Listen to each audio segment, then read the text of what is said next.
Welcome to this tutorial on how to utilize the Cloud Subscription module. To access the module, navigate to Marketplace and click on Cloud Subscriptions. Firstly, under Marketplace, this is the section where you can purchase new subscriptions, and by default, we only show the popular subscriptions, but you may leverage on the search bar to look for a specific subscription. Thereafter, click on the item to proceed to purchase the subscription and configure your plan accordingly and hit Buy Now. Add your internal details such as your reference, PO numbers to then order the subscription. And here we can now see the order confirmation. Secondly, navigate to My Subscriptions to manage your existing subscriptions by either increasing or reducing the seat counts.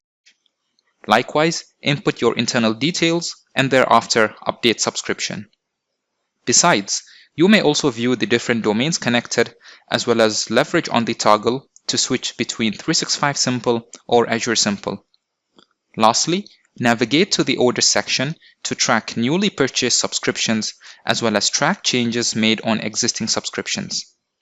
Additionally, having the ability to filter on who requested the order, date range, as well as the order status, and you may also export the orders if required. Whatever your needs, the Client Portal can help you streamline your interactions. Thank you for watching.